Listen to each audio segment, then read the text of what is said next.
Hey,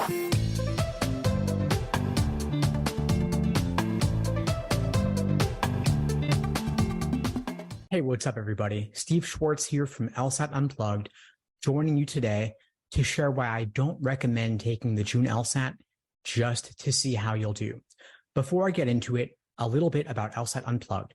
We offer live online classes via Zoom, on-demand video courses, small group coaching, and one-on-one coaching.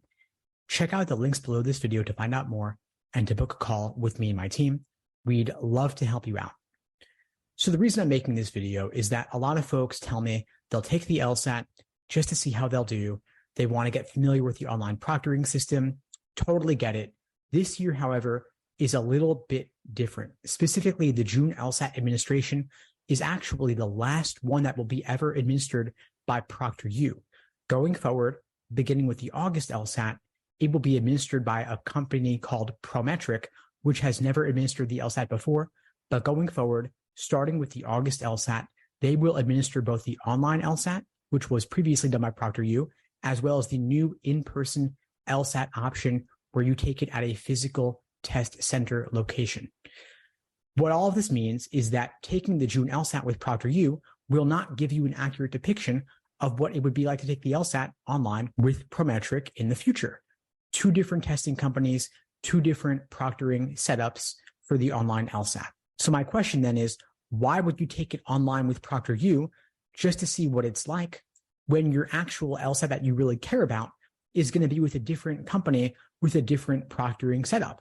It could be apples and oranges. There will be, of course, some significant differences between the two. The other big thing I would say here is that you don't want to take the LSAT officially just to see how you'll do in most cases, because there is an LSAT retake limit. You could take it 3 times in one testing cycle, 5 times in 5 years, 7 times for life. And if you get a 180, you can't take it again.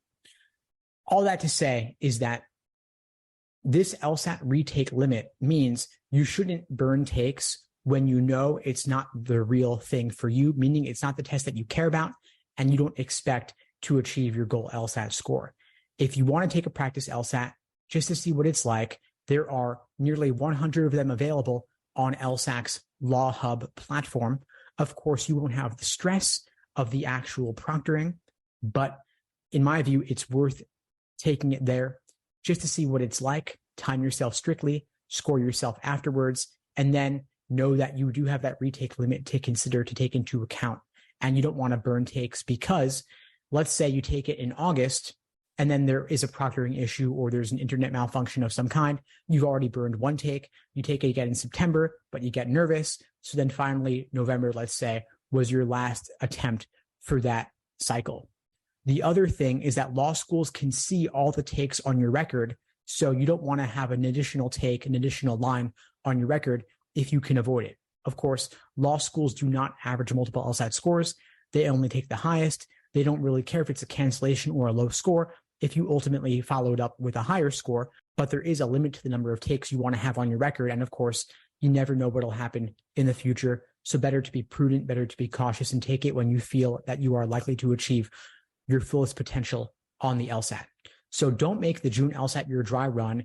If you really want a dry run with the actual proctoring that you'll experience on the real test day, I would recommend instead going for August. But again, I do want to issue that caveat that there is an LSAT retake limit. But at least with the August LSAT, you'll have an accurate depiction of what the proctoring is like because it'll be with Prometric, the same company that will be administering the online and in-person LSATs going forward. And by the way, if you would like my help with the LSAT, especially if you are looking to achieve a 170 plus on test day, please feel free to reach out. I'm looking for a couple of students who are fully dedicated to achieving a score of 170 plus on test day and meet the following criteria. First off, I'm looking for you to have studied for at least 3 months on your end.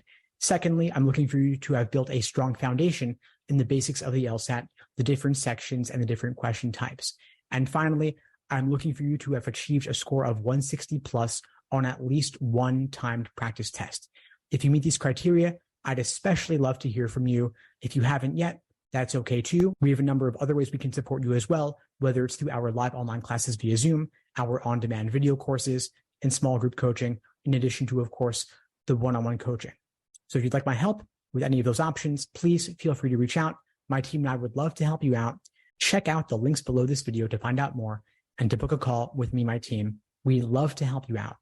And by the way, if you found this video helpful, please like the video, leave a comment, and subscribe to the channel if you haven't done so already. It really helps with that YouTube algorithm, and I really do appreciate it. In the meantime, I'll wish you all the best and take care. Thanks for tuning into the show.